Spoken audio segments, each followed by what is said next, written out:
couple ways. First, I think that some sort of meditation is imperative. Whether it's a formal meditation you do or whether it's just 30 minutes of quiet time without your phone, sitting out in nature, wherever you want to do it, you need to be okay with being alone. I'm not saying for weeks, I'm saying for 30 minutes. I challenge people to go sit quietly for 30 minutes outside without anything at anyone. And at first they'll probably be very uncomfortable. But if you just let your mind be a little, just let it go and do its thing, you know, it'll be a little crazy at first probably, but then you'll settle in and realize, wow, it's been 45 minutes. Your mind needs that. You just have to have it. It's like a recharge. So I do a formal meditation. I actually, you know, for 15 minutes, I actually meditate, and I think it matters. But the second thing is being aware of your thinking. You must be aware of your thoughts. I do a lot of things where I plan ahead so I don't use my mental energy on things that I don't need to. Because if you, like, for example, I plan out my meal plan for the week on a certain day. I grocery shop the next day and it's done. I don't have to think every day, what am I going to have for dinner? And I know that sounds very simplistic, but your thought energy is limited. And if you're using it on something that you could plan ahead and give yourself more thought energy towards those things that you really are motivated and passionate about, then you'll get further. And then the last is just a little bit of, you know, making sure those thoughts are positive.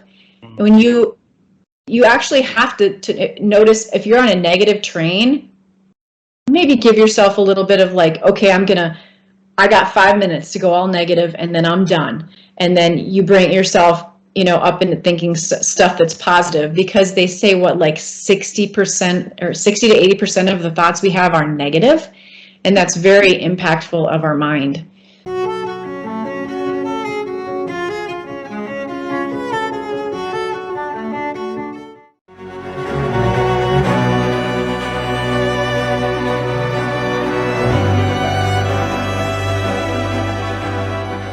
So I always had a fear of heights. I was the kid at the local community pool on the 5 or 10 meter board. I never jumped off of it. My twin brother would make fun of me. He was always jumping.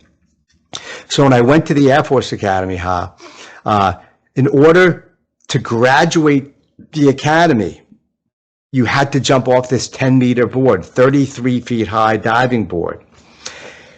And it was during swim class. I think it was either the end of freshman year or my sophomore year. And it was part of water survival training. You had to jump off that diving board, swim underneath this little simulated canal area, and then come out the other side. And so I looked to the instructor of the class and I said, do I have to jump off that thing? And he said, absolutely. You don't graduate the academy or have any chance of flying unless you complete water survival training and jump off that diving board with a 35-pound pack on your back. And so I was thinking to myself, this wasn't in that marketing catalog, right? It wasn't there. So I was faced with this choice, like I got to face my fear of heights. So my dream was on the opposite side of that diving board. My dream was in the water. I couldn't stay up there and achieve my dreams. So I had to take that leap of faith. I had to jump. I had to step out of my comfort zone. And it wasn't as hard as I thought it would be. And normally our fears are normally, that's the case, right? It's normally not that hard.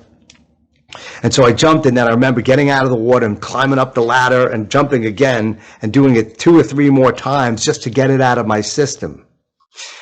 And it was my first confrontation of really, really facing a massive fear that I had and understanding that it wasn't as tough as I thought it was, but also how you have to elevate that passion over your fear and to tap in to that dream. And many of us either have this dream, or we don't have clarity on that dream, or we give up when that diving board, that 33 feet leap, hits us. And your decision to make that leap is going to determine your future. And so Many times, huh? And you're married. Do you have children? I'm sorry. Do you have children? I have Or three, you yeah. do? Three children. How old are your kids? One is 20, and then 15, and then 13. Okay, so young. You have a couple of young kids. Now, like if you were afraid of heights, I don't know if you're afraid of heights, but if your kids were in the water screaming, "Daddy, Daddy, help me," you wouldn't care. Like if it was 33 feet, 66 feet, you would jump. And most people who are massively afraid of heights would jump if their children or their loved ones, somebody who needed them, was in the water screaming, "Help me." And so more often than not, when we have a passion and a goal and we're faced with a headwind, a missile, a diving board, this fear, we have to tap in to what it is that we love. What is that goal that we love? What is that dream that we love? What is it that the human, the child that we love, what are we willing to sacrifice in order to save or accomplish our goals? And many times in life, people who are peak performers, we forget about what it is that we love. We forget about the challenge, the goal, the dream, the growth, the people that we're impacting, the love, the service. And when fear comes, we don't build up the resilience to take that leap and to face our fears. So many times we have to remind ourselves what it is, not just what we fight for, but what we love for.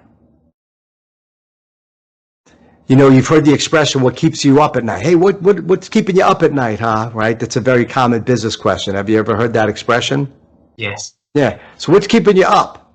You know, but I think it's not what keeps us up at night that matters. It's what gets us out of bed.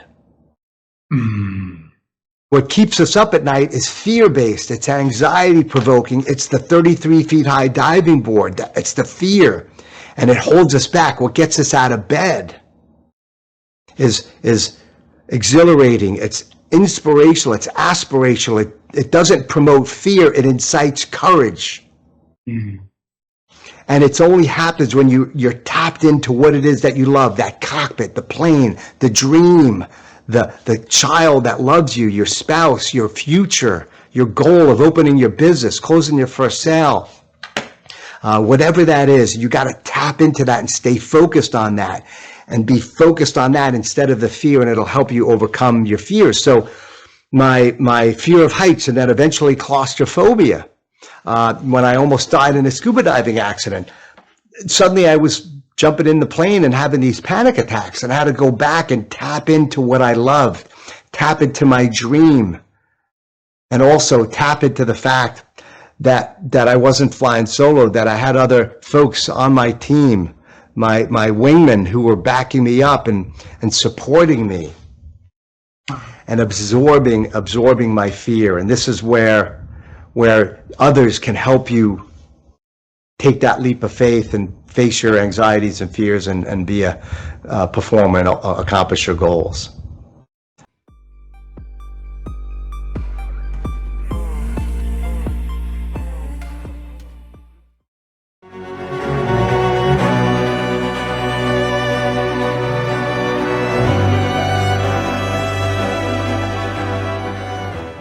So when I was a little girl, very young, up until primary school, so when I was 6, 7, 8 years old, my family would come up to Cape Cod in our country, which is a part of Massachusetts that sticks out into the water. There's lots of beaches, water, the ocean. My grandparents, my maternal, my mother's side grandparents lived here on Cape Cod, sort of where I live now.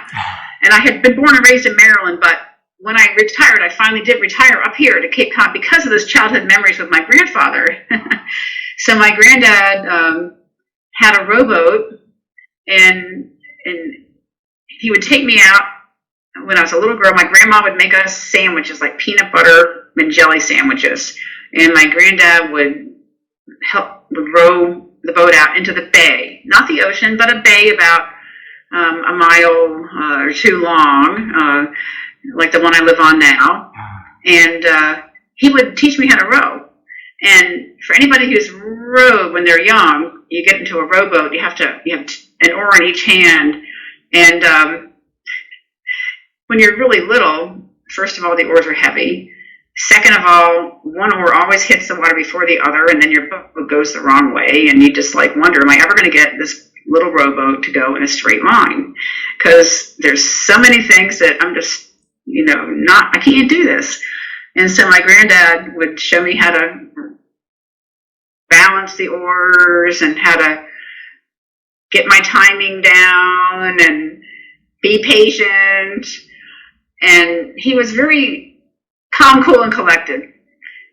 So he was a wise man. My granddad was a really wise man, which is interesting to say because he didn't have global travel experience or anything, but he was older. And I really think there's something to do with wisdom that you just don't have as a young person. There is wisdom.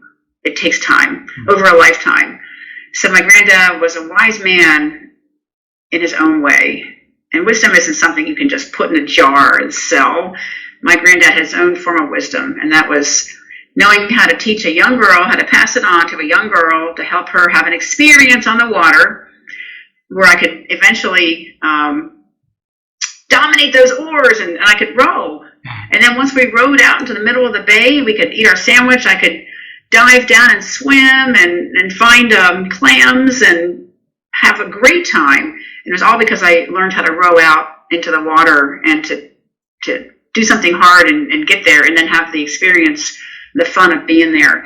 But yeah, my granddad taught me that. He taught me the perseverance, that there's a reward once you learn something.